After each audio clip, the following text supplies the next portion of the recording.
Next ya, kita lanjutkan pembahasan kita ya, kita lanjutkan di properti ya. Jadi untuk properti kira-kira 3, 6, 9, 9, 12, kurang lebih 15 saham ya. Tuh. Oke, untuk properti ya langsung kita start yang pertama dari BKSL ya.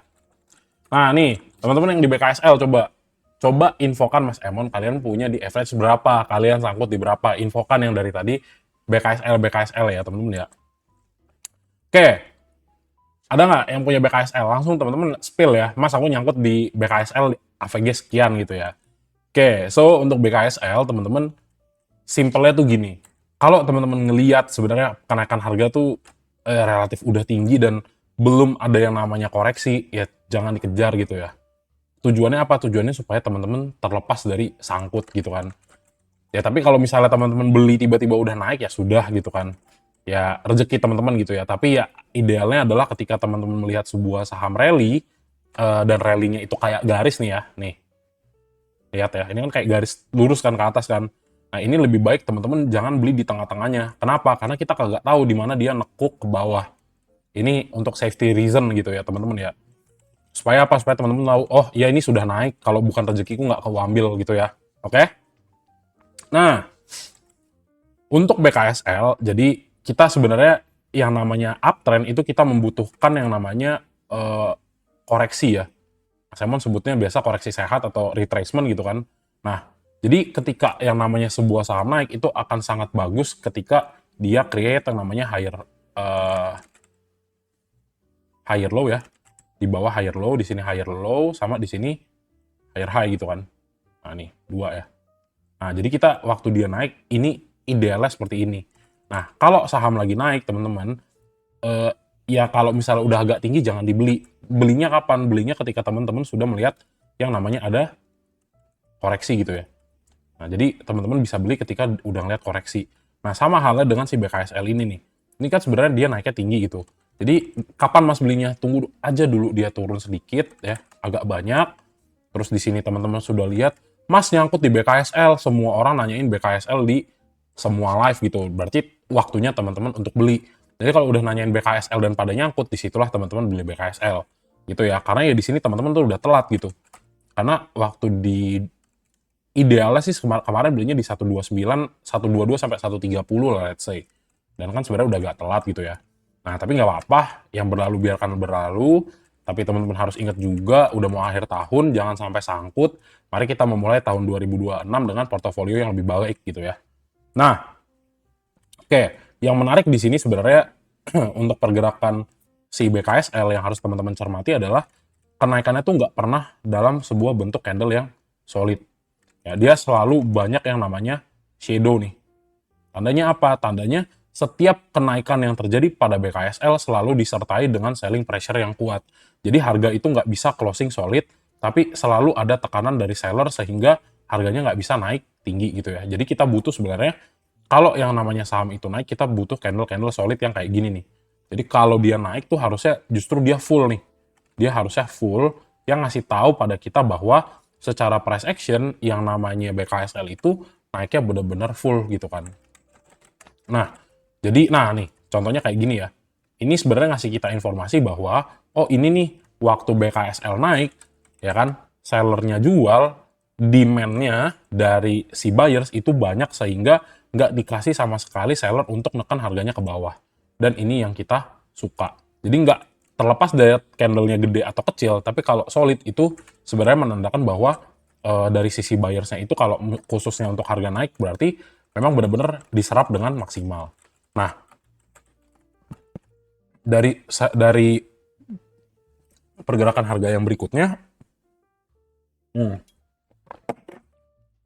kita ngelihat kalau si yang namanya BKSL itu memang pada akhirnya nggak kuat lagi untuk naik di atas 185 gitu ya. Nah, yang mana ini adalah retracement terakhir dari Fibonacci retracement. So, ini menurut Mas Samun ya cukup wajar kalaupun dia nanti lanjut koreksi ke 169. Kenapa? Ya memang ketika dia dibawa naik di atas 185, banyak orang yang merasa, oh iya nih, udah ya aku TP ya. Jadi kita melihat selling pressure-nya itu makin tinggi ketika di atas 185. So that's why kita bisa ngelihat bahwa ada di sini ada koreksi ya untuk si BKSL, dan ini nanti kita akan lihat dari foreign flow-nya seperti apa. Nah, jadi untuk kenaikan BKSL sendiri teman-teman ya, per 7 November sampai pada hari ini ya kurang lebih sekitar sebulan ya, dia kan naiknya udah 60-an% dan kita belum sama sekali ngelihat koreksi. Jadi ya kalau sebenarnya BKSL emang bener-bener mau naik dan momentumnya masih mau dijaga, ya at least kita lihat dia koreksi sampai 158 atau ya 158, 160 lah. Tapi enaknya coba kita pantau dia apakah bisa mantul lagi ketika dia koreksi 169 gitu ya. Jadi harapannya memang ada potensi nih untuk koreksi sampai 169. Tapi ini tergantung juga, kalau asingnya di sini masih sangat banyak yang akumulasi, tetap potensi untuk naiknya jauh lebih besar gitu ya. Nah, itu kalau mau kita ngomongin structure. Nah, di sini kalau momentum stochastic flow juga memang masih ngarah naik gitu ya. Jadi potensial dia untuk naik masih tetap ada sebenarnya. Tapi jangan dipaksakan kalau teman-teman melihat sudah ada pelemahan dari pergerakan harga ya, dari price action-nya sudah melemah ya. Itu jadi sinyal yang utama lah gitu ya, teman-teman ya. Oke, so kita masuk ke foreign flow-nya dulu ya.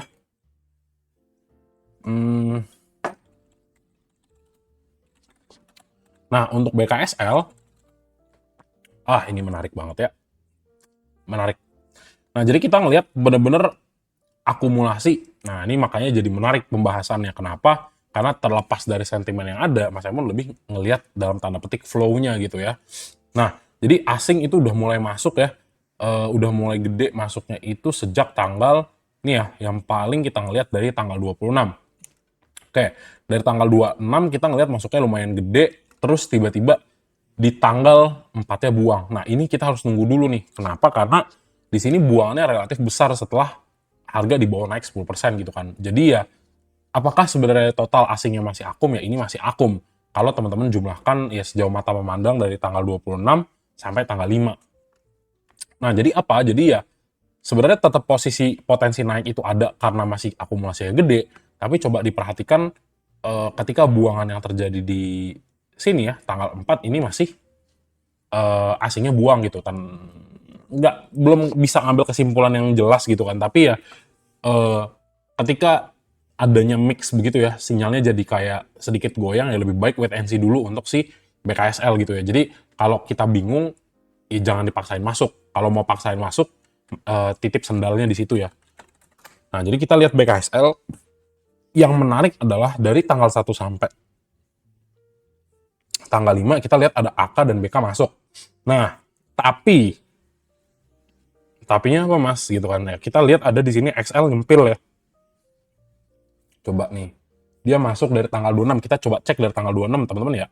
Kita coba cek dari tanggal 26, kira-kira gede nggak nih masuknya. Nah, ini aku BK masuknya gede, tapi ingat nih ada XL yang nyempil. Kalau ini XL retail nyempil ya ada potensi untuk ditarik dulu koreksi gitu kan. Supaya apa ya? Mereka nih yang masuknya di 167 ya, harus ngurangin porsi dulu. Nah, tapi ya memang nih si aku ya itu udah buang barang lumayan banyak nih.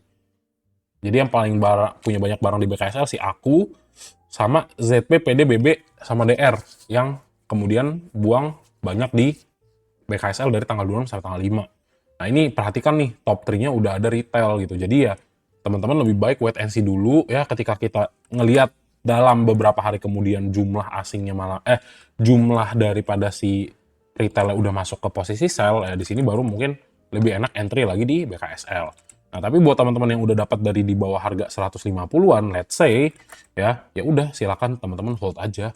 Kalau misalnya pun nanti dia ditarik ke bawah kan teman-teman masih at least cuan gitu, nggak rugi gitu kan. Nah, yang jadi concern adalah ya teman-teman yang masuk di pucuk gitu ya. Ya mungkin kalau misalnya benar-benar pucuk di 190 ya kalau masih 5-6% coba dibuang dulu aja kalau memang merasa kecepatan. Nah, tapi ya ini juga nih, jadi agak susah ngelihatnya. Kenapa? Karena memang kalau di total pun dari tanggal 2 sampai tanggal 5 ini masih akumulasi. Jadi kalaupun besok dibawa naik, ya ini congratulations buat teman-teman yang masuknya di bawah. Tandanya apa? Tandanya cuan teman-teman makin lebar gitu ya. Gitulah kurang lebih untuk BKSL, oke? Yuk kita lanjut lagi ya, yang kedua ROK ya. Nah, ini Mas Emon baru pertama kali denger juga sih. Nah, jadi untuk ROG gini, ya Mas Emon yang pertama kagak tahu sahamnya seperti apa, tapi buat teman-teman retail ya, yang Mas Emon jelaskan adalah sebuah saham itu tolong dilihat kalau teman-teman mau entry, at least lihat dulu historicalnya. Supaya tahu apa, supaya teman-teman tahu, oh ini sahamnya jenisnya atau karakternya seperti apa ya. Nah ini kita lihat ya, dia habis IPO sekali arah, dua kali lah ini ya, dua kali kemudian habis ditarik dibanting ya. Nah penurunan terbesarnya itu ada sampai di tanggal Juni 2021 ya. Ini koreksinya sudah 70%-an. Nah, terus kalau ditarik lagi ke bottomnya ini, itu sampai 90% gitu ya. Nah, jadi terlepas dari itu semua, teman-teman harus perhatikan juga. Kalau emang pengen yang aman-aman ya sudah pasti ini nggak aman gitu ya. Ya tinggal teman-teman lihat historikalnya ya, kagak ada volume, kecil-kecil, terus tiba-tiba harganya dibawa naik. Kita nggak pernah tahu apa yang ada di dalam, apa yang mereka bicarakan di dalam, dan tiba-tiba harganya kembali naik ya. Jadi bukan Mas Emon nggak bisa analisa, ini tetap bisa. Tapi ya buat teman-teman yang nggak bisa pantau dan jam terbangnya belum banyak, ya silakan hindari untuk saham-saham seperti ini, gitu ya. Tapi tetap bukannya berarti nggak bisa cuan di sini ya. Jadi tetap buat teman-teman yang udah dapat di bawah nih ya, kayak di dapat 670, 2 jempol buat teman-teman ya. Ya karena eh, hebat lah, bisa teman-teman bisa spot saham yang kayak begini gitu ya. Mas Emon juga respect gitu ya. Nah, jadi kalau misalnya nih ya, let's say buat yang udah punya barang ya, catat ya, buat yang udah punya barang, Mas Emon selalu bilang ya, kalau saham ini retail friendly atau nggak retail friendly, Mas Emon akan bilang gitu ya. Jadi ini ya kurang retail friendly lah teman-teman ya, hati-hati soalnya potensi teman-teman jadi kena jebakan Batman itu juga gede. Nah, so buat let's say buat teman-teman yang udah punya di 400-an atau di 500-an atau di manapun itu di bawah 1000 ya, ini selamat yang pertama ya, cuannya bisa makin lebar. Nah, sama ini dilihat juga nih untuk si ROG ya, seringkali terjadi bantingan gitu ya nih, dilihat. Jadi kalau misalnya di sini ya teman-teman ngelihat pergerakannya sering sekali dia kebuka dulu baru apa namanya? Baru dia dibawa naik ke atas. Misalnya kayak kita pakai time frame 4 hour, 2 hour. Nah, ini berarti buangannya memang benar-benar di awal ya. Kita ngelihat nggak ada sama sekali pergerakan ya. Kurang bagusnya di situ lah. Tapi yang next target kalau misalnya teman-teman bisa lihat ini ada ke 2000 gitu ya, 2070 ya mungkin 2000 lah. Gitu ya seandainya bisa masuk. Tapi ya ingat ya, resiko yang akan teman-teman telan itu ya kalau misalnya dia koreksi ke 1435. Palingan itu aja sih untuk beberapa si ROG ini gitu ya. Nah, untuk ROG ya ini juga salah satu teman-teman ya, asingnya sepi, ya ini salah satu kenapa Mas Emon bilangnya nggak retail friendly gitu ya, asingnya kosong kosong kosong, rawan sekali ya yang namanya manipulasi. Oke, segitu aja buat teman-teman yang sudah jam terbangnya tinggi ya Mas Emon yakin lah bisa lah ya nentuin harga ya. Gitu ya. Oke, nextnya itu BSDE ya. BSDE,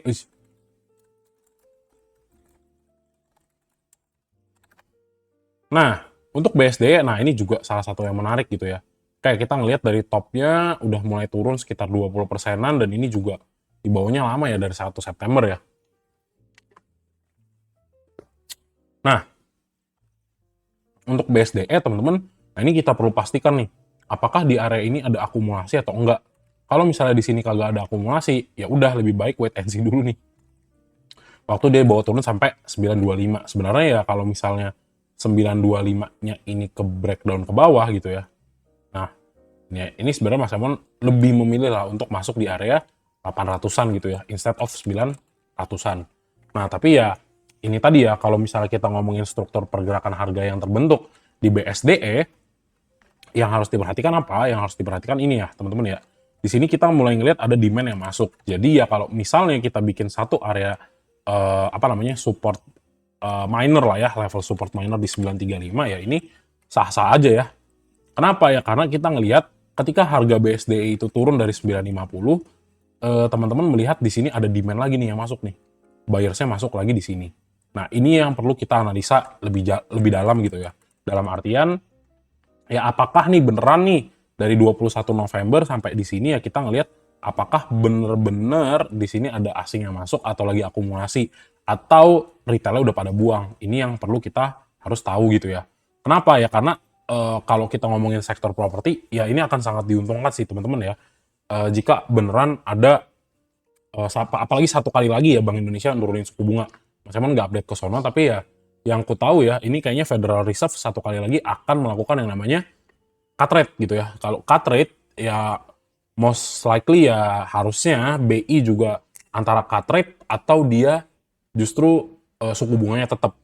Jadi ini sektor properti akan diuntungkan ya sama teman-teman yang mau ngambil KPR, seharusnya kalau kita lihat tinjauan makronya yang akan diuntungkan gitu. Sama mereka juga pengembang properti yang butuh dana kalau minjem ke bank, ya bunga yang mereka atau developer properti ini peroleh kan sebenarnya lebih kecil. Kenapa? Karena suku bunga acuannya semakin kecil gitu ya.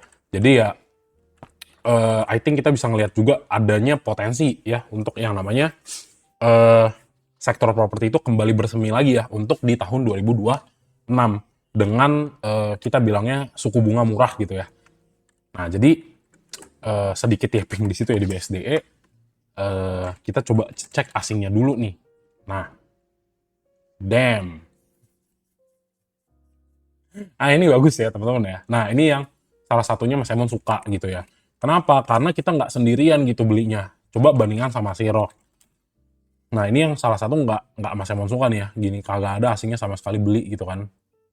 Jadi, majority transaction itu based on domestic semua gitu. Nah, kalau tadi kita bahas yang BSDE, nah ini kan sesuatu hal yang apa namanya? yang bertolak belakang lah. Nah, jadi ya buat teman-teman juga ya dilihat juga nih kalau misalnya lihat saham ya, ya bukannya mendiskreditkan yang FCA teman-teman ya, tapi ya kalau misalnya kita sama-sama retail yang dalam tanda petik gak bisa atau sulit untuk bagi waktu juga untuk investing dan juga trade gitu ya, sama kerja ya lebih baik kita memilih saham-saham yang sudah mulai dilirik sama asing gitu kan. Nah, salah satunya BSDE nih. Nah, jadi untuk BSDE coba kita cek ke bawah ya. Nah, ini bener-bener kita ngelihat dia itu mulai melakukan akumulasi untuk asingnya itu sejak ya kalau mulai bener-bener rajin tuh dari tanggal 12 ya. Jadi kalau tanggal 12 bulan 11 ya kurang lebih di sini nih ya. Terakhir buangan itu oh di sini nih. Di sini ya baru dia akum terus. Nah, akum terus ya meskipun buangannya baru sekali ya, tapi ternyata ini masih akum terus ya, ini bagus gitu ya. Jadi kalaupun kita lihat dari tanggal 21 sampai tanggal 5 ya, sejauh mata memandang ini majority kita lihat asingnya masih masuk.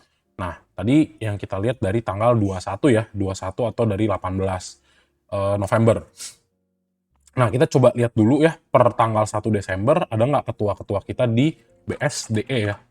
Nah, di BSDE teman-teman ada YO ya yang beli. Nah, ini ada YO, BK, XL, YP.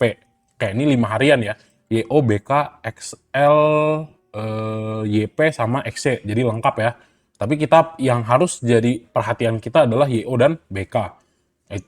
Kenapa ya? Karena ketua kita ini, YO lah ya terutama ya. Karena YO yang beli dan nggak sama sekali buang. Kalau kita lihat dari selling volume-nya itu 0, berarti ya dia yang ngoleksi gitu kan si YO. Nah, terus yang buang barang CC ya, yang buang barang CC. Nah, sekarang kita tinggal lihat di tanggal 5-nya nih, ini retailnya ngikut gak? Oh, nih masih ada ya. Jadi si YO beli, ada XLYP juga yang masuk. Nah, sekarang kalau misalnya teman-teman dari seminggunya ngelihat di sini retailnya masih FOMO, saran Mas Emon sih ditunggu dulu gitu ya. Cobalah multiple entry ya. Either itu di 935 sama 925. Supaya apa? Supaya ketika retail FOMO dan teman-teman itu lihat harganya dibanting, di situ teman-teman entry ya. Jadi stop loss mereka, entry-nya kita gitu kan.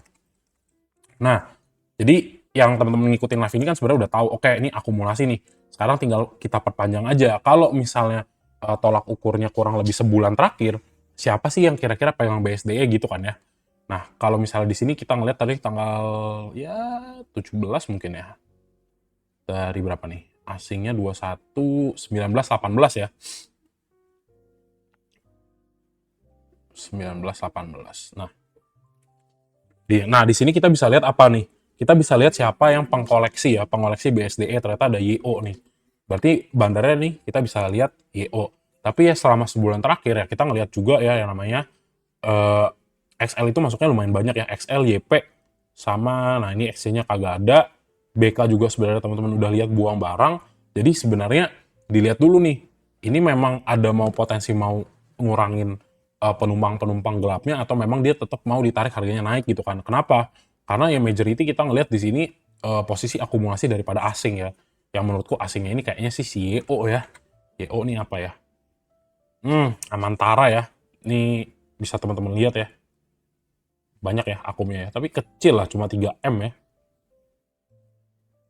Nah, ini kan ya. Tapi nggak tahu lah ini siapa ya. Mungkin ada gabungan juga dari beberapa kali ya. Nah, yang buang barang udah BB, aku, dan CC. Berarti yang lepas barang BB kan. Nah, jadi apa? Jadi ya tetap ya, dari segi momentum ini sebenarnya udah mantep banget ya. Ibaratnya trennya udah berganti lah ya. Dari stochastic slow udah oversold ya. Ini potensi untuk naik sebenarnya tetap ada. Tapi lihat juga ya, di sini retail participation-nya cukup banyak. Ya menurut Mas Emon tetap ada nih ya di bawah untuk turun lagi ke bawah, meskipun ya kita ngelihat untuk asingnya banyak banget akumulasi gitu kan. Jadi ya kalau misalnya teman-teman pengen coba re-entry ini sebenarnya bisa juga, karena tolak ukur kita kuat di sini udah akumulasi terus. Tapi ya coba dicek dulu nih, seandainya dia masih tetap lanjut bawa sideways ya di antara 935 sampai 950, ini tetap bisa jadi stop watchlist teman-teman ya, karena ada akumulasi dari bandarnya gitu ya. Itu aja sih BSDE ya. Oke, next SMRA ya. Nah, untuk SMRA ini juga sama. Jadi ya dari beberapa saham ya, khususnya BSDE, SMRA ya, kita udah ngeliat sebenarnya ya memang kita membelinya itu benar-benar waktu koreksi gitu kan. Nah, jadi yang di sini teman-teman bisa lihat apa? Untuk pergerakan harganya ya, khususnya si SMRA ya, kita lihat aja nih peaknya dari 16 September 2025 itu dia itu sudah turun sekitar 19%. Oke, menarik nggak? Harusnya menarik. Ingat ya, buy low, sell high. Nah, di SMRA teman-teman ya, di SMRA yang kita lihat apa nih? Ini sebenarnya ada potensi untuk bottomnya di 380. Nah, di area 380 ini kita harus coba breakdown sedikit ya. Apakah udah selesai apa belum? Nah, di sini kita ngelihat lah ya. Kalau dari 4-hour time frame gitu ya, kita bisa ngelihat nih, oh ternyata udah setiap kali dia itu nyentuh di bawah 480 dari time frame yang lebih kecil gitu ya, ya kita ngelihat di sini kembali ada pantulan ya. Sama penutupan terakhir mantul lagi harga si SMRA gitu kan. Nah, tapi ya di sini kita balik lagi, yang harus teman-teman perhatikan adalah di sini momentum masih kurang baik gitu ya. Dari stochastic slow masih turun ya, potensi turun sebenarnya jadi kelihatan masih berpotensi, sama kenaikannya juga itu di reject ya dari atas ya. Jadi selling pressure-nya di sini masih kuat. Nah, ini ya kita tinggal lihat apakah ada fase akumulasi terutama dari 20 Oktober sampai pergerakannya di hari ini. Tujuannya apa? Tujuannya untuk kita memastikan bahwa oh SMRA nih ada potensi nih untuk naik, dan atau teman-teman yang pengen punya exposure untuk swing di SMRA gitu kan. Nah, untuk SMRA ya kita ngelihat nih, sebenarnya dia inkonsisten lah. Kita ngelihat sebenarnya dari tanggal 21 ya, lebih banyak asing yang buang barang gitu kan. Asingnya buang barang, nah kita lihat memang tiba-tiba dia masuk lagi nih. Nah, pertimbangannya 26, 27, 28 yang masih masuk, kemudian kan ini langsung dibuang ya, ini habis semua gitu kan.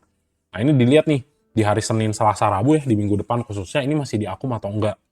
Gitu. Jadi sebenarnya tetap untuk SMRA itu wait and see, tapi ya kalau misalnya teman-teman consider untuk starting buy di 380 juga ini sebenarnya masih menarik gitu ya.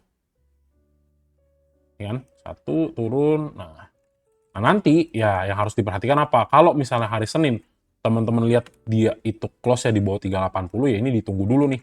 Kalau misalnya bisa ke 74 ya kenapa nggak beli di 374. Tapi ya untuk setup di sini apakah bagus ya? Ini bagus.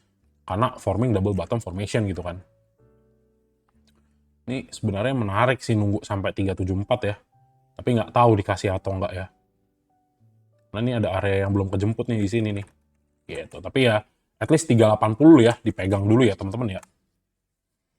Jadi itu ya, kita ngelihat masih fase distribusi. Kemudian untuk SMRA, nah ini juga menarik ya.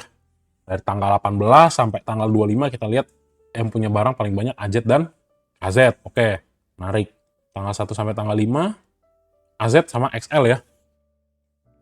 AZ-nya belum jual sama sekali, ya ini Di sini XL juga ya udah ada yang jual juga kan. Nah, yang buang barang OD, EP sama EQ ya. Ini wait and see lah teman-teman ya. Ini kalau retailnya masih top 2 ya at least kita tahu oh yang punya barang lebih banyak sih Ajet ya. Gitu. Jadi ya menurutku ini sudah 2 lah ya berarti yang bisa teman-teman jadikan watchlist ya. Yang pertama ya si SMRA sama tadi temennya si siapa nih? Si SMRA sama BSDE ya. Gitu. Menarik lah. Masih menarik ya, tapi tunggu dulu. Biarin kalau misalnya memang harganya mau jatuh, biar nggak lupa titip sendal dulu, beli 1 lot. Jadi supaya nanti kelihatan kalau buka fotonya kelihatan ini yang harus dipantau gitu ya. Tapi ya tetap lah, oke lah. Untuk si SMRA ya, kita tinggal tunggu asingnya akumulasi lagi. Oke, nextnya kita bahas untuk CTRA ya. Nah, untuk CTRA teman-teman, nah ini juga sebenarnya ya kalau misalnya teman-teman suka mantau saham-saham properti gitu kan, ya ini salah satu yang memang teman-teman harus pantau juga. Kenapa ya? Karena ya ini sebenarnya salah satu ya saham properti yang udah koreksi juga kan. Ntar ya, sekalian bersih-bersih.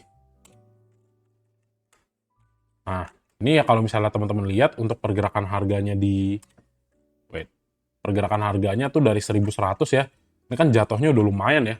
Udah sekitar 23%. Terus di sini kita ngelihat ada historical support area 700 benar-benar bottom dan dia naik lagi. Nah, jadi ini nih yang harus teman-teman perhatikan ya. Di sini kalau misalnya nanti besok teman-teman lihat ya 875 udah breakdown ya, terus nanti yang namanya 850 breakdown lagi, hati-hati ini tetap jadi valid yang namanya potensi penurunan harganya masih dalam gitu ya.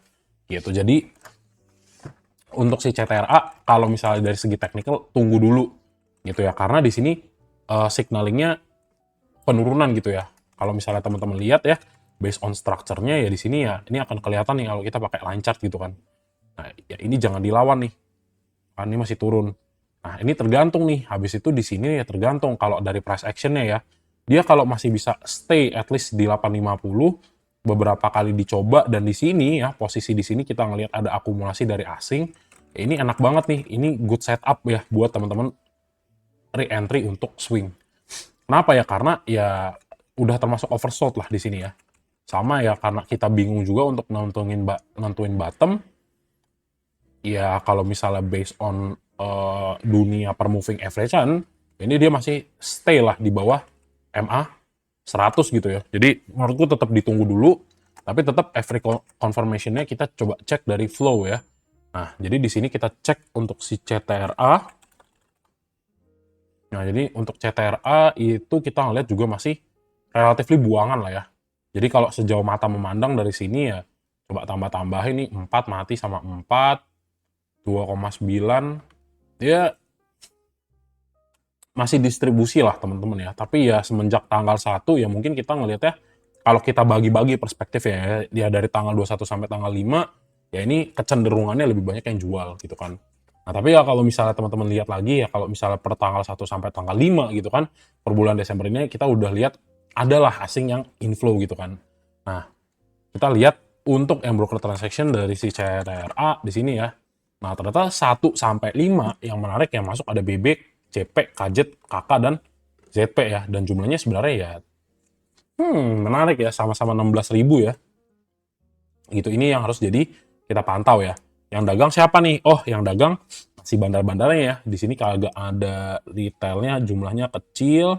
Yang buang barang siapa? NI, BK, Ajet. Oke. Nah, coba kita mundurin sedikit ya, sebulan dari November 3. Oh, ternyata YPXL itu yang lebih paling menguasai gitu ya untuk si CTRA. Jadi ya ini kayaknya banyak nih retail yang nyangkut di CTRA ya, mungkin. Coba kita lihat kalau dari tanggal 1 November, wait, ini kayaknya tinggi juga ya. Oh iya nih, masih tinggi ya, ini ya. Jadi ya lumayan lah koreksinya ya, 5%-an. Ya mungkin akan segera keangkat, tapi ya teman-teman lihat dari XLYP yang masih top, ini harus hati-hati lah ya. Harus hati-hati wait and see juga. Terus kalau misalnya yang buang Kajet ternyata udah mulai buang ya wait and see lah teman-teman ya. Wait and see lah ya. Mas Emon juga sebenarnya belum yakin gitu. Tapi ya kalau misalnya dilihat ya apakah ini sudah turunnya jauh ya, ini udah lumayan jauh ya, gitu. Ya begitulah, diperhatikan si 850-nya ya. Ya ini kalau kelihatan sih berpotensi lah masih turun ya. Breakdown MA5, MA10 gitu ya. Oke, sip. Gitu ya untuk CTRA ya. Jadi kita belum bisa dapat kesimpulan ya, masih di situ mix-nya banyak banget. Belum bisa ngambil kesimpulan, tapi at least teman-teman pantau lah CTRA udah banyak juga koreksinya gitu kan. Oke, lanjut lagi ya. Bufa. Ayo teman-teman Bufa, siapa yang pegang Bufa udah di berapa? Coba-coba kita kayaknya teman-teman cuan lebar ya di Bufa ya. Coba teman-teman yang pegang Bufa, coba di spill average-nya berapa? Nah, jadi untuk si Bufa ya, Bufa dari 300 ya. Mantap sekali. Duke of Grogol, luar biasa. 775, Bufa 1300. Masih oke. Mantap ya. Oh, 1300. Mantap, mantap, mantap. Average 600-an.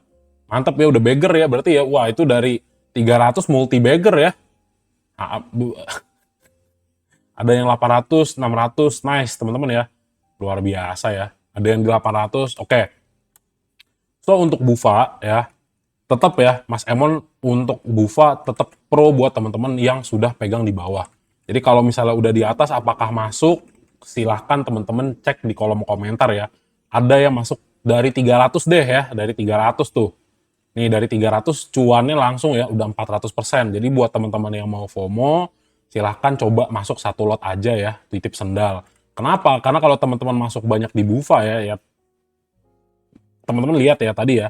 Tadi ada yang cuannya udah 400% ya. Jadi kalau Bufa besok naik ya, Bufa besok naik jadi naik misalnya 5% ya.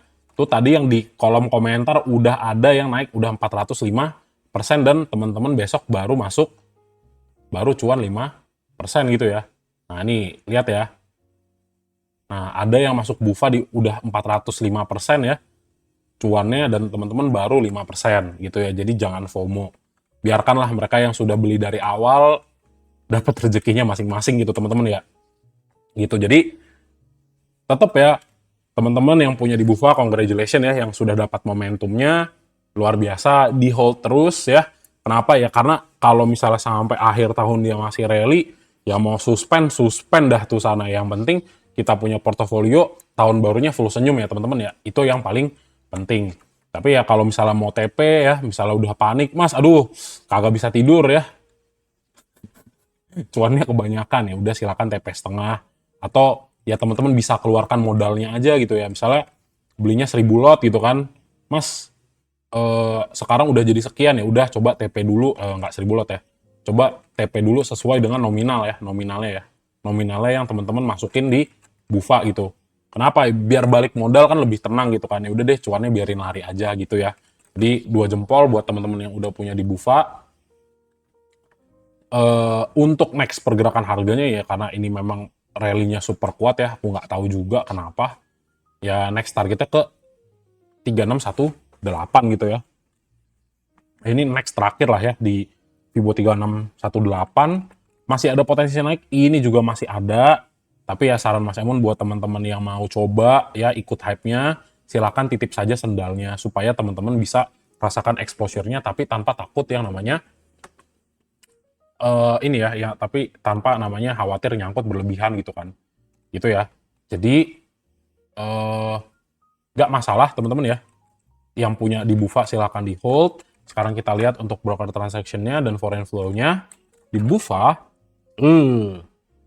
ya suspend lah ya, kita tahu ya. Nah, tapi yang paling menarik sebenarnya ya kalau misalnya kemarin kita ngelihat dari tanggal 13 sampai tanggal 25. Di sini memang ada buangan kecil ya, tapi tiba-tiba 150 M masuk. 62 M sama 16 M masuk gitu kan untuk net buy daripada asing. Nah, untuk pergerakan hari terakhir ya ini sebenarnya yang harus dalam tanda petik sedikit dicurigai ya. Kenapa ya? Karena yang pertama dari tanggal 3 itu terjadi lah ya yang namanya penurunan net buy daripada asing dan di tanggal 4 dan tanggal 5-nya sudah mulai keluar lagi nih. Tapi ya tetap kalau misalnya dia masih naik ya buat teman-teman yang hold ya udah hold aja terus gitu ya. Nah, jadi Bufa tetap ya dari tanggal kayaknya 24 lah ya, kita pakainya 24. Nah, dari tanggal 24 kita lihat kakak, SS, LG ya, ada Kang Guyur, AZ, YJ ya, aku. Ini masih pegang barang ya, jadi ini kayaknya enggak. Nah, udah ya. Jadi ada Z, ulang ya, jadi ada kakak, SS, Kang Guyur, LG, AZ, sama ZP di Bufa ya, YJ. Nah, di sini kita nggak ada lihat retail. Nah, yang dagang itu IF, XL, CC, XC, YP mana nih? Nggak ada. Oke, ada XL ya. Jadi mungkin kalau teman-teman yang masih pegang si Bufa ya, ya selamat gitu ya. Teman-teman lihat ada beberapa retail yang buang nih di XL ya, dari XL ya di sini ya. Itu jadi ya full senyum lah bisa teman-teman ya untuk di Bufa gitu ya. Jadi ya mungkin masih menarik gitu ya untuk teman-teman hold. Ini mungkin masih menarik. Ya kenapa ya, kita belum melihat sama sekali ada potensi koreksi kan, ya udah biarkan aja gitu. Nah, yang buat belum masuk ya Mas Emon nggak sarankan lah ya, karena meskipun dia masih bisa naik, tapi tetap lebih baik teman-teman hati-hati ya, sedikit konservatif di saham yang sudah naiknya ratusan persen gitu ya. Itu aja sih. Jadi buat Bufa mantap ya. Next target kita ke 1725 atau ya sampai 2000, ini masih berpotensi gitu ya. Tapi disclaimer ya, yang buat masuk di awal ya, ini khusus teman-teman yang sudah punya barang di bawah ya, tinggal di hold. Oke? Mantap, luar biasa teman-teman. Lanjut Mina. Nah, nih Mina geng, mana Mina geng? Coba teman-teman boleh di-spill berapa average teman-teman ya, biar buset, masih naik terus nih. Luar biasa ya. Nggak tahu nih mau buat base dari mana ya. Ini harus di-extend bentar ya. Di sini sama di sini mungkin ya. Ini harus tak extend lagi ya. Wait. Ya, mungkin di sinilah. Oke, lanjut ya. Mina naik terus. Ya, congratulations ya. 496 ada lagi. 496. 496 apa 486? Ya, ada yang masuk kemarin yang 488. Yang di YouTube teman-teman ada yang pegang Mina nggak? Apalagi nih Mina Yellow, Mina 200. Nice ya, udah beggar ya. Nice. Mantep. 428 itu oke, nggak apa-apa. Oke, Mina BWPT 129. Oke. Nice, berarti teman-teman nggak ada yang FOMO nggak ya? 488. Oke, tadi sempat ada yang di 400-an ya. Ini baru masuk kemarin ya, berarti ya. Masuk pas closing ya. Nah, keluar masuk malah nyangkut. Mina 490. Oke, so Mina teman-teman ya, yang paling pertama gini ya, ya kalau teman-teman udah cuan ya udah nggak apa-apa gitu ya. Tapi perspektifku tetap sama ya teman-teman ya, silahkan dilihat. Untuk yang namanya saham Mina itu dari 4 Juli sampai Desember, jadi kurang lebih 16 bulan, naiknya sudah 647% ya. Jadi sudah 6,5 kali lipat lah kurang lebih ya untuk kenaikannya. Jadi menurut Mas Emon ya, yang nontonin live di sini, tetap Mas Emon bilang kalau teman-teman belum punya barangnya ya nggak usah, nggak apa-apa gitu ya. Kalau bukan rezeki nggak usah dikejar. Kita cari saham yang lain. Tapi gitu ya, supaya apa? Supaya teman-teman tidak FOMO, oke? Tapi kalau Mas, aku pengen banget nih, pengen coba ngikutin teman-temanku yang lain yang udah punya Mina. Boleh nggak? Boleh titip sendalnya 1 lot. Jangan sampai portofolio teman-teman di Mina itu mengganggu kehidupan aktivitas sehari-hari. Ingat, jangan sampai sangkut, jangan sampai dosa akhir tahun ini dibawa sampai tahun berikutnya gitu ya. Jadi ingat ya, udah naiknya tinggi. Oke, itu perspektif Mas Emon buat ngasih tahu teman-teman yang belum punya barang di Mina. Jadi jangan FOMO, oke? Nah, buat teman-teman yang udah punya barang ya, ya congratulations ya, mantap, luar biasa. Nah, next target sebenarnya untuk si Mina ya, kalau misalnya kita ngomongin secara teknikal ya, sebenarnya 600 masih bisa gitu ya. Karena ini yang dikejar adalah Fibo 1,618 di harga 605 ya. Base-nya kita pakai nolnya itu di 296. Karena apa ya? Karena retracement dari sini sudah kurang memungkinkan. Tapi mungkin aku akan pakai coba yang lebih bagus, mungkin ke ini kali ya. Wait, maybe tak extend dari 1,6. Tapi basisnya di mana? Enggak lah, nggak kena. Ya, Bener yang tadi ya. Aduh, lupa. Sorry. Lupa ya, lupa. Nggak bisa, karena ketinggian. Kita nggak bisa lihat extendnya semana, berarti ya kita pakai base di sini aja. Nggak apa-apa, masih 605. Berarti 605, ya 600 lah, lumayan lah ya. Ya oke, jadi next targetnya sebenarnya masih ada di 600. So basically buat teman-teman yang punya di bawah ya, di bawah 400, ya silahkan ditunggu ya, silahkan nikmati cuannya. Tetap ya, yang namanya pergerakan harga itu pasti berpotensi atau potensial juga untuk turun ke bawah. Jadi ya palingan kalau misalnya koreksi pantau 420-nya teman-teman ya. Gitu. Jadi ya memang di sini potensial downside-nya lumayan gede ya, sekitar 13%, tapi at least teman-teman sudah siap. Kenapa? Karena di sini tidak mengurangi modal teman-teman, tapi cuma mengurangi proporsi dari floating cuannya teman-teman gitu kan. Jadi ya kalaupun dia koreksi, ini akan sangat wajar tetap ya, karena dia belum sama sekali koreksi. Tapi ya untuk next target, kalau misalnya dia besok itu bisa close di atas 488 ya, tetap potensinya ke 600 gitu ya. Nah, jadi sekarang udah tahu nih gitu ya. Mungkin yang 488 ya dipantau gitu ya. Dipantau ya, yang kemarin bener-bener baru masuk. Buatlah porsi-porsi stop loss kalian ya, jangan sampai nyangkut, itu yang pertama. Di 454 lah let's say ya, tapi ini kan sudah gede juga ya, sekitar 10%. Kalau Mas Emon sarankan sih, kalau masih loss sekitar 2-3%, dicek besok ya, kalau harganya turun teman-teman bisa buang dulu, ya baru mungkin masuknya di agak-agak 450-an something. Tapi kalau misalnya yang sudah punya barang ya kayak tadi ya, slow aja ya, gitu. Oke, di sini nih. Supportnya minor dia 452. Nah, sekarang kita masuk ke broker transaction ya, dan juga foreign flow. Nah, di Mina, ini akum terbesarnya di tanggal berapa sih? Di bulan 12 awal ya. Oh ini nih. Tanggal 28 masuknya gede ya. Nah, sebenarnya ya kita udah ngeliat lah, kalau misalnya dari tanggal 21 ya sempat suspend di tanggal 2 Desember. Dan ya kita lihat tanggal 3 dan tanggal 4 sudah mulai ya ada buangan dari si Mina untuk asingnya gitu kan. Nah, jadi apa? Jadi ya kalau misalnya kita lihat ya masih akum, ya ini kelihatan masih akum gitu ya. Tapi ya kalau misalnya udah mulai ada buangan ya teman-teman harus waspada juga gitu kan.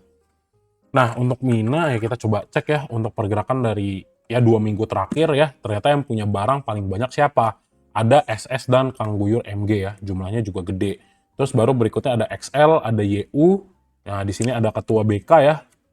Udah mulai distri juga ya. Yang udah mulai dagang. Nah, di sini yang gede XL ya. XL volume buy-nya 32 juta. Jualnya 31 juta. Hampir 32 juga ya. Jadi ya sebenarnya teman-teman ngeliat nih, di sini sarangnya retail udah mulai banyak masuk ya. Dari 2 minggu terakhir ya, udah mulai FOMO. Terus di sini ada King MU yang jualan ya, seperti biasa selalu di atas. CC ada AZ juga ya kan. Jadi ya sebenarnya mix gitu ya. Kenapa? Karena ya kagak tidak seperti biasanya lah ya. Kita ngelihat bandarnya yang kayak MU ya. Ya kita nggak lihat lah, nggak seperti biasanya lah ya. Ada XC juga sudah buang barang ya.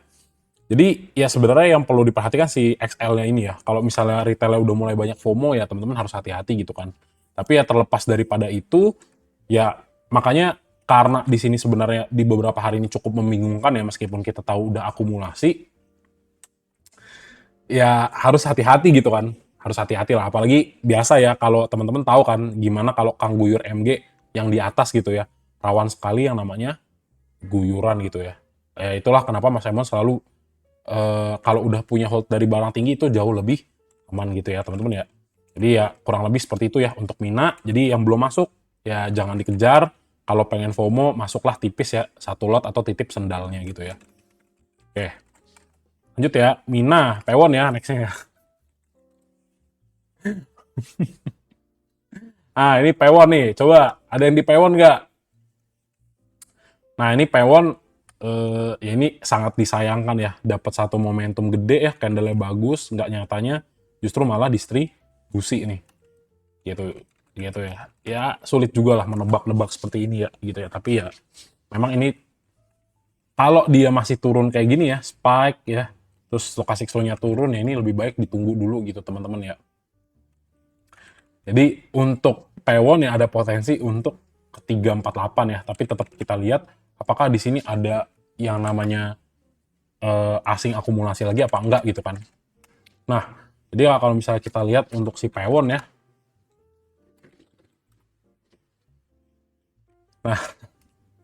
Nah, untuk Pewon ya kalau misalnya teman-teman lihat, nah ini hati-hati ya. Jadi kalau misalnya nih teman-teman ya, kalau misalnya teman-teman lihat sebuah saham ya, distribusi terus, ini jadikan watchlist. Kenapa? Karena ketika dia sudah selesai, teman-teman yang paling early masuk di sana. Tapi ya jangan too early juga ya, itu nggak bagus. Nah, salah satu anomali yang menarik adalah di tanggal 28 ya. Di tanggal 28 ya, di sini buangannya 10M tapi harganya naik 6% ya. Ini kayak tanggal 28 nih. Nah, ya kan? Nih. Jadi ini salah satu jebakan Batman ya, teman-teman ya. Si Pewon ya. Jadi ini juga ya, dari tanggal 19 dia distribusi terus. Jangan kepancing, ditunggu ya teman-teman ya. Ditunggu aja Pewon, kalau misalnya nanti bisa turun dari 348, ini enak banget nih. Kita bisa beli di harga yang jauh lebih murah gitu ya. Nah, ini juga kan sebenarnya dia ada di fase sideway kan.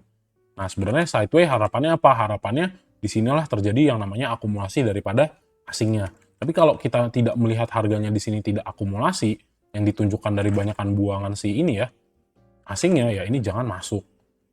Tapi kalau misalnya teman-teman tanya, Mas, tapi gimana ya kalau misalnya ternyata domestik yang masuk, tapi tiba-tiba harganya naik meskipun ya kita ngelihatnya apa namanya ya meskipun kita ngelihat si asingnya itu keluar ya Mas Emon sih nggak rekom gitu ya di situ. Kenapa? Karena aku lebih suka balik lagi ya saham itu ada kombinasi lah investor lokal sama investor asing. Tandanya ya kalau misalnya investor asing suka berarti si saham ini lumayan bagus gitu kan. Jadi kurang lebih gitu ya untuk si Pewon ya. Jadi pantau dulu teman-teman ya, kalau nanti teman-teman dikasih bisa harga lebih bawah ya kenapa enggak, sama tetap dipantau nih. Kalau misalnya pun besok tiba-tiba harganya spike naik ke 364 ya, kalau misalnya asingnya masih belum menunjukkan ada positive sign inflow masuk dari asing ya jangan masuk gitu ya. Jadi Mas Emon ini kurang retail apa lagi teman-teman ya. Oke, so per 2 minggu ya kita lihat ya. OD masih ada akum di sini ya. OD, YU, PD, SQ, ya nggak ada yang menarik lah ya. Nah, kita lihat. Nah, ini yang menarik ya. Ini yang menarik ya. Jadi ZP, BB, XL, KZ, AZ. Oh, tumben XL buang. Nah, ini yang paling penting KZ, AZ, ZP, BB ya. Mereka masih buang ya. Ketua-ketua kelas kita ya udah jangan beli gitu ya. Oke. So, I think that's it untuk si Pewon. Kita loncat lagi ya. Real nih, real ya, real. Coba yang nyangkut di real, boleh?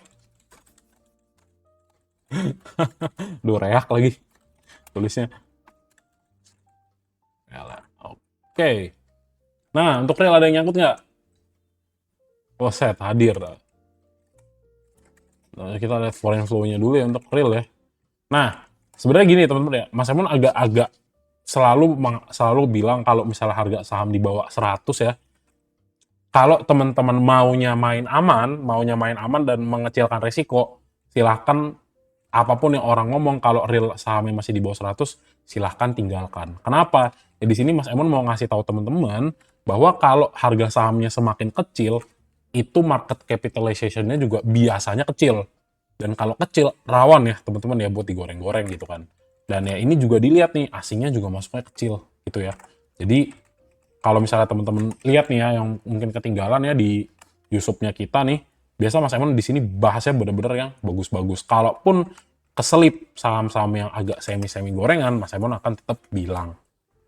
Oke, jadi ya untuk real ya teman-teman silahkan lihat historikalnya. Jadi Mas Emon tuh, jadi teman-teman dari penjelasan Mas Emon ini bisa ambil kertas dan tulis saham yang teman-teman akan blacklist. Supaya apa? Supaya kalau ada orang rekom saham itu, teman-teman udah langsung mindsetnya, oh ini dulu pernah jadi zombie ya, aku nggak mau koleksi saham yang dulunya pernah jadi zombie ya, pernah mati suri nih di sini nih. Gitu ya. Jadi tetap karakter daripada saham itu juga penting gitu ya, pergerakan harganya. Sama teman-teman juga lihat, ini saham udah IPO dari tahun berapa. Nah, jadi teman-teman lihat nih, oh dia IPO dari 2019, nah peak-nya di 500 dan sudah kebanting sampai 88%. Nah, silahkan kembali lagi gitu ya. Jadi yang namanya historical data itu juga penting ya teman-teman ya. Tapi kalau misalnya kita cek ya untuk pergerakan hari ini, ya sedikit kita lupakan historicalnya, ya sama nih konsepnya dia ya. Terlihat nih ya, naik ya, naik, koreksi, tiba-tiba naiknya kencang gitu kan. Nah, ini habis itu bantingannya 40%. Ini bantingannya berapa? 37%. Nah, kalau misalnya secara teknikal bisa dianalisis nggak? Ya ini bisa. Untuk ngambil short term ya sebenarnya di sini kita bisa kategorikan ini ya triple bottom gitu kan, triple bottom, harganya naik lagi, tapi tetap perhatikan karakter yang namanya real itu suka ngasih candle tidak penuh. Di sini ekor, ada shadow ya. Tandanya apa ya? Dia nggak ridho nih ngasih harganya naik gitu ya. Ya, di sini waktu teman-teman lihat harga 80 ke claim, ya, di sini malahan apa? Di sini malahan langsung dibuang. Ini juga langsung di tekanan jual ya. Ini tekanan jual, ini juga ada tekanan jual. Jadi harus hati-hati ya. Gitu. Itu yang pertama ya. Jadi teman-teman at least sudah tahu lah, Mas ini bukan karakterku yang main di begini. Ya sudah silakan tinggalkan ya. Gitu. Tapi ya kalau misalnya teman-teman kemarin dapat, misalnya ada yang dapat ya di bawah 65, ya ini tetap ada potensi naik. Tapi untuk dia kembali ke 80, yang harus teman-teman perhatikan adalah di harga 70 atau di Fibo 1,618. Dia harus bisa lah at least naiknya agak tebel untuk memastikan bahwa momentumnya dia masih berpotensi untuk naik lagi ke atas gitu ya. So itu untuk tadi ya technical daripada si real, and then ya teman-teman lihat dulu nih si real ya. Ini kan kayak gini kan sebenarnya susah gitu ya. Jadi dia akumulasinya kecil-kecil, tiba-tiba sekali bantingan langsung gede gitu kan. Jadi tetap harus hati-hati ya. Gitu, oke? Ini buangannya tapi buangannya jauh lebih gede daripada 1, 2, 3, 4, 5 kali akumulasi. Ya lihat nih. Nah, udah kan? Terbukti kan yang masuk siapa? XL, YP. Nah, tinggal lihat yang buang barang siapa? Oh, AI. Oke, bandara di AI sama AG. Itu ya. Jadi ya, kembali ke teman-teman nih ya. Jangan sampai teman-teman ya yang seperti ini ya, itu terbawa ke 2026 ya. Kita sama-sama improving bareng-bareng ya teman-teman ya. Sesama retail harus saling mendukung ya. Sesama pengendali dada kita harus saling mendukung teman-teman ya. Kita harus support, jangan jadi pengendali di saham lain lagi gitu ya.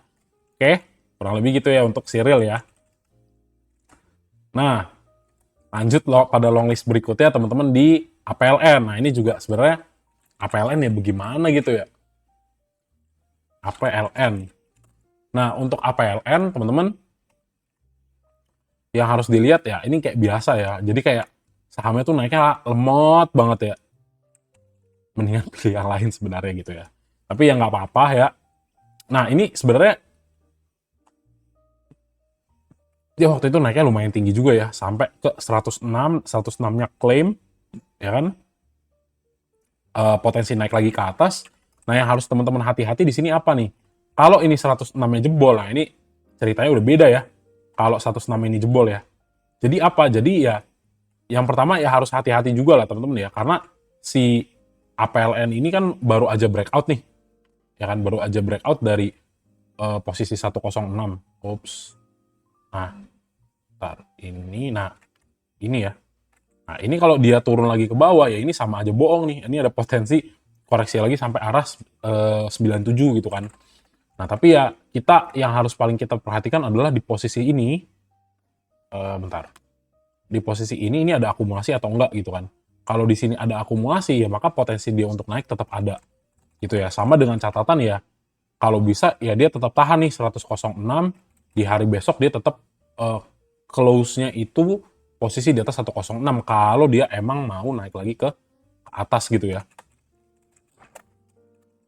Nah, sekarang yang kita lihat di sini untuk si APLN, nah ini salah satu yang agak kurang menarik sebenarnya di sini ya. Asingnya masuk tipis-tipis ya, dan tipis.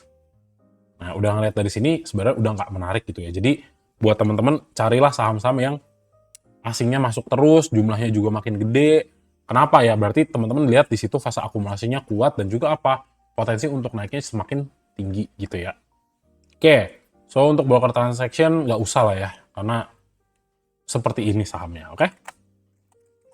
Sama juga saham di bawah 100 hati-hati juga ya.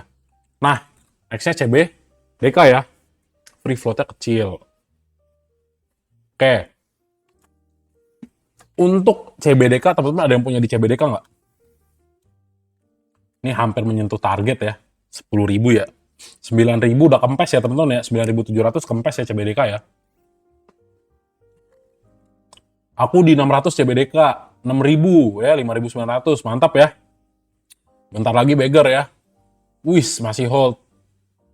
Oke, mantap. Oh, pas upload foto. Mantap ya. 2 jempol ya. Jadi happy lah kalau misalnya lihat teman-teman cuan juga gitu kan. Nah, jadi untuk si CBDK teman-teman ya, tetap kalau misalnya kita ngelihat, ya ini kan semuanya candle hijau ya. Berarti ini kan candle kenaikan semua gitu kan. Dan juga naiknya yang nggak tanggung-tanggung dari 6.500 sampai ceban yang 40% gitu kan. Jadi, ya apakah kalau misalnya yang namanya CBDK itu selalu naik, ya bisa aja. Tapi ya alangkah lebih baik lah ya, alangkah lebih bagus ya kalau dia mungkin koreksi dulu. Sama ini kan juga udah naiknya tinggi banget ya kalau based on stochastic slow gitu kan teman-teman kan. Jadi ya mungkin kalau misalnya dia pun tiba-tiba koreksi ya ini sangat wajar gitu ya. Nah, terus apa nih? Kalau misalnya si CBDK ya ini kalau misalnya pun koreksi ke 8.925 ya nggak jadi masalah gitu teman-teman ya. Ya kalau udah punya di bawah gitu kan. Nah, buat yang belum beli, buat yang belum beli ya tinggal tunggu aja sih menurutku. Ya kalau misalnya ditarik ke 8.250 ya baru teman-teman coba beli lagi gitu kan. Nah, sama yang harus kita cek berikutnya adalah siapa nih asing yang beli gitu kan. Nah, untuk buset. Nah, untuk CBDK ya ini nggak signifikan lah ya koreksinya ya. Maksudnya buangan dari asingnya ya. Kita ngelihat dari tanggal 18 ya, akum terus, ya udah potensi akan naik masih tetap ada gitu ya. Jadi tetap dipantau ya. Kalau misalnya pun dibawa turun tapi bener-bener masih ditahan di 8.925 ya ini nggak jadi masalah nih teman-teman ya. Dia sideway dulu sebelum naik lagi. Justru ini yang salah satu bagus ya. Dia bikin base lagi gitu ya. Dia bikin area sideways lagi ya di area 9.000 sebelum dia naik lagi gitu ya. CBDK naik terus setelah Pani RI. Ya nggak jadi masalah gitu. Bagus dong berarti kan. Gitu ya. Ini oke banget. Tinggal kita lihat siapa yang beli CBDK. Nah ini ketua kita ya. AK ya. AK ZPBK ya. Ada RF juga mantap. Ada YU juga luar biasa. Kita coba fokus dari tanggal 24 bulan 11 kita fokus ke 5 hari terakhir ya. Si aku ZPDR sama YB masuk teman-teman ya. Ada BK RF PD juga. Terus di sini XL kagak ada, mantap. XL YP kagak ada. Nah, XL-nya buang ya. Ada Kang Guyur juga udah buang, ada XC. Ya potensi naik tetap ada lah ini ya. Sebenarnya kalau benar-benar kita fokusnya dari apa namanya? Dari foreign flow sama dari broker transaction ya kita ngelihatnya emang masih ada lah potensi untuk naik ya. Tapi tetap ya perhatikan tetap dua arah ya teman-teman ya karena kita ngelihat di sini sudah mulai ada pelemahan ketika candle-nya itu mau naik gitu ya. Jadi kalaupun nanti adanya retracement ya koreksi sehat ke 8.900 itu juga salah satu yang harus teman-teman pantau gitu ya. Ya kalau naik ya biasa ya. Targetnya masih ke ceban ya teman-teman ya. Nah tuh CBDK entry di berapa? Ya lebih baik tunggu dulu koreksi ya. Gitu. Jadi mantap teman-teman ya yang udah punya gaspol terus, hold terus. Jadi tahun baru bisa full senyum ya teman-teman ya. Oke, next lagi. Nah, ini Pani ya, Pani nih sebenarnya tadi. Mas CBDK beli di berapa? Udah beli Pani aja. Gitu. Kenapa ya? Karena supaya teman-teman kagak FOMO ya, nggak setiap jam bukain. Ya lebih mending beli Pani. Kenapa ya? Harganya sudah koreksi. Itu ya. Jadi beli bukan yang waktu naik, tapi beli ketika dia turun. Udah kelihatan nih, oh iya nih. Ini si bro nih kayaknya agak-agak bottoming nih. Silahkan entry di situ. Nggak sanggup beli Pani. Iya juga sih ya. Mahal ya. Ya tapi begitulah, instead of beli yang sudah naik gitu kan, ya lebih baik teman-teman beli yang masih turun gitu ya. Nah ini si Pani misalnya ya. Nah ini Pani, ya dipantau dulu lah ya, dipantau dulu ya. Jadi selama si Pani ini masih bergeraknya di 13.475 sampai 13.800 ya udah nggak jadi masalah sebelum dia naik gitu ya. Kalaupun dibawa turun ke 13.100, teman-teman kan lihat nih. Setiap Pani turun dari 13.475, di sini selalu ada demand yang masuk satu. Di sini demand lagi. Di sini demand lagi gitu. Jadi sebenarnya masih ada lah yang mau serok Pani di bawah ini kan. Tapi ya palingan kita tinggal lihat nih, untuk transaction-nya ya, untuk asing apakah masih ada yang mau di sini apa enggak gitu kan. Nah, betul ya, Pani yang memang harganya kurang retail friendly lah, tapi ya memang di sini kelihatan sih ya. Kagak ada retail yang masuk ya. YU, AZ, DR, HP, LG ya. Ya terlihat lah. Nah, nih. Pani ya, 5 hari terakhir yang buang siapa? Yang buang paling banyak GR, YP, XL. Nah, nih retail udah lumayan buang ya. 5 hari terakhir ya. Jadi sebenarnya lumayan menarik. Nah, kalau ini bener Pani kan kayak bener. Kalau dari foreign flow, iya masih ada buangan lah ya. Teman-teman ngeliat masih ada buangan, masuknya gede di tanggal 28. Ya tapi ya kalau di jumlah-jumlah memang sebenarnya masih buang lah ya. Sejauh mata memandang teman-teman ya. Jadi ya kalaupun Pani ya teman-teman tinggal lihat nih. Dia peak terakhirnya di 16.500 ya, koreksinya sudah 19%. Ya kalau teman-teman lihat dari peaknya di 19.500 ya per hari ini kan sebenarnya udah berapa nih? 30%-an kan. Ya cukup menarik lah sebenarnya kalau teman-teman pengen entry di sini kan. Pengen beli di Pani ya ini sebenarnya udah lumayan lah. Tapi ya tunggu lagi dulu nih, kalau misalnya seandainya dibawa ke 13.100 ya ini bisa masuk lebih banyak gitu ya. Tapi ya kalau mau dicicil sebenarnya ya tetap oke-oke aja sih untuk Pani ya, karena memang teman-teman belinya di bawah. Sama ya dilihat lah beberapa hari juga kan, kalau memang benar-benar di sini demand-nya cukup tinggi yang ngebawa naik ke atas masih berpotensi gitu ya. Oke, next chassis ya. Nah, ini chassis. Nah, jadi kalau kita ngelihat saham yang udah naiknya gede ya, seperti biasa. Nah, jadi apa? Jadi tinggal dilihat nih.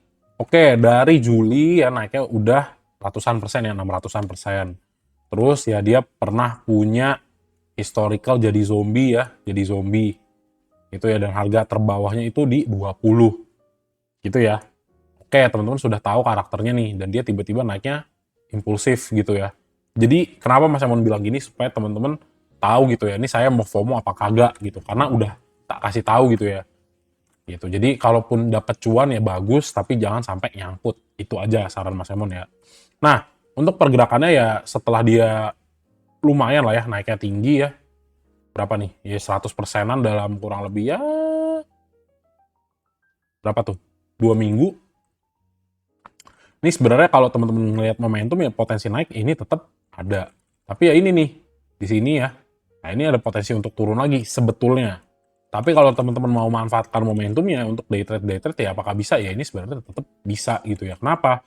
Karena kita lihat bener-bener area Fibo 2,618 di 374 itu bener-bener kerespon dengan sangat baik gitu ya. Langsung mantul ke atas. Nah, ini kita butuh bukti bahwa untuk pergerakan di minggu depan harus bisa klaim lagi 448 kalau memang benar chassis harganya mau kembali naik. Nah, ini kita tinggal lihat dari foreign flow-nya yang pertama gitu ya. Chassis. Nah, chassis memang ternyata akum nih ya dari tanggal 28, tapi udah mulai buang juga di tanggal 4 sampai tanggal 5-nya. Gitu ya.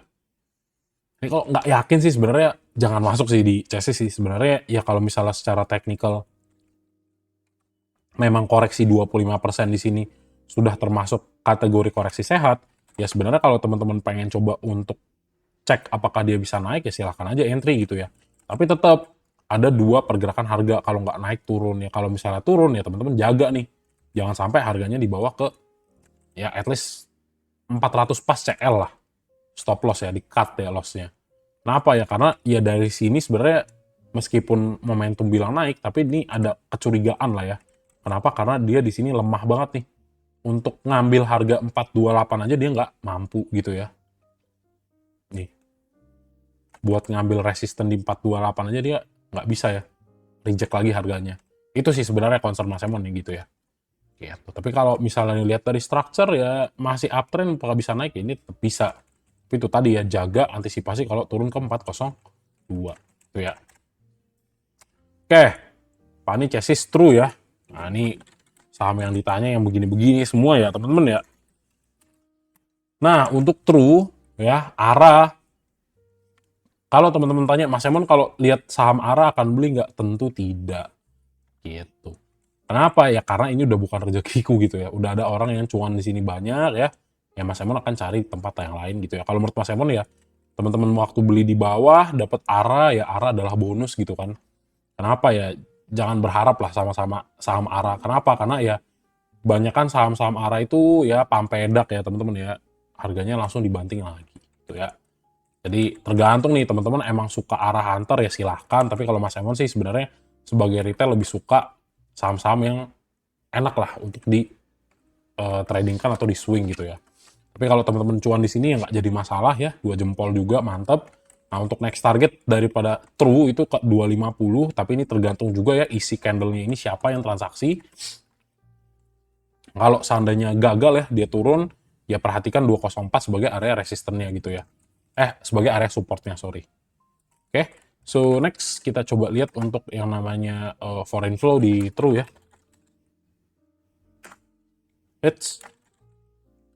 Nah, ini juga salah satunya yang agak kurang menarik ya. Kenapa ya? Karena sepi ya. Ini lebih banyak domestik yang main. Nah, ini kan pergerakan harganya sepi ya kalau asingnya masuk. Jadi ini salah satu yang sebenarnya nggak retail friendly lah teman-teman ya. Iya memang harganya naik, tapi kan kita kagak tahu dia koreksinya kapan gitu kan. Nah ini untuk true ya, ada tanggal 1 sampai 5, ada YP, ada Kangguyur MG, ada Kangguyur CP. Hati-hati lah teman-teman ya. Tapi kalau yang udah punya barang di bawah gimana Mas? Yang udah punya di 100 ya silakan teman-teman hold ya. Luar biasa berarti ya. Gitu aja sih. Yang buang barang HD, PD, XC, OD. Menarik. Itu aja sih. Palingan ya. Supaya kenapa? Supaya ya teman-teman yang belum punya jangan FOMO lah. Oke. Next lagi. Ya, next lagi yang terakhir. Asri ya. Oke, so untuk Asri, nah ini juga sebenarnya ya salah satu yang menarik gitu ya. Jadi memang udah koreksi lah. Bottomnya di 97, terus di bawah naik lagi ke 165 kan. Nah jadi ada beberapa basis yang kita lihat di Asri teman-teman ya. Asri ini rawan banget ya, dalam artian susah banget untuk harganya naik ya. Bener-bener naik solid ini susah banget. Sering sekali terjadi bantingan ya di beberapa ini. Di sini khususnya bener-bener per tanggal 18 gitu. Memang harganya ditarik naik ke atas ya. Ditarik naik ke atas tapi ya habis itu dibawa turun dan sideway. Nah, ini yang perlu kita perhatikan sideway di area ini ya. Sejak tanggal 23 Oktober. Ini apakah ada asing yang masuk dan akumulasi terus sebelum nanti breakout atau enggak. Kalau misalnya ada dan confirm gitu ya, teman-teman bisa entry di sini untuk pre-breakoutnya dia sebelum naik gitu ya. Kenapa ya? Karena ini menurut Mas Simon ya ini udah selesai nih. Channeling down ke bawah ini udah selesai ya. Kenapa? Karena sudah terjadi fase yang namanya sideways. Kita tinggal tunggu momentum untuk dia naik. Gitu. Oke, kalau misalnya dari stochastic slow ya memang sebenarnya udah ngasih tahu dia naik sih, tapi ya kita nggak tahu. Ya bisa jadi stochastic slow-nya either dia nggak nangkep atau memang bandarnya belum mau bawa naik harga sahamnya gitu ya. Nah, jadi karena candle terakhirnya juga turun, sorry ya tak tambahin, ya ini juga teman-teman harus coba antisipasi kalau misalnya turun di bawah 161 gitu ya. Nah, jadi untuk Asri, bentar, wait. Asri ya. Asri di sini juga Asri. Nah, ini Asri juga kan sebenarnya masih banyak banget ya ternyata kalau misalnya kita lihat dari bulan 9 juga ya rata-rata masih di bawah nih ya. Tandanya memang masih distribusi. Khususnya kalau dari tanggal 21 sampai 5 asingnya masih continue buang ya, jadi agak sedikit jaga jarak teman-teman ya di Asri ya. Kenapa kita belum melihat ada fix ya asingnya masuk. Nah di sini ada LG, AZ sama XL. XL bikin red flag ya. LG ada Kangguyur di sini yang beli ya secara 5 hari terakhir. Yang buang ada IF sama PD. Udah gitu doang. Jadi apakah Asri bagus ya menurutku? Wait, NC gitu ya. Kalau misalnya teman-teman ngelihat tiba-tiba memang ada yang masuk ya, ada yang akum, misalnya asing, misalnya kayak aku dan BK ya, ini enak banget teman-teman untuk entry gitu ya. Gitu, oke. Jadi teman-teman, kurang lebihnya kayak gitu untuk saham-saham yang berhubungan dengan properti ya. Jadi kurang lebih 15. Jadi ya gitu ya teman-teman ya. Kita bahasnya 15, belum tentu 15-15an bagus gitu kan. Paling yang bagus cuma kayak yang ini pun Bufamina kan udah pada punya di bawah gitu ya. Gitu. Ya paling Pani lah, tapi ya tergantung duitnya duitnya masuk nggak. Kalau nggak masuk ya sudah, bagaimana tentunya. Oke, jadi itu untuk 15 saham properti.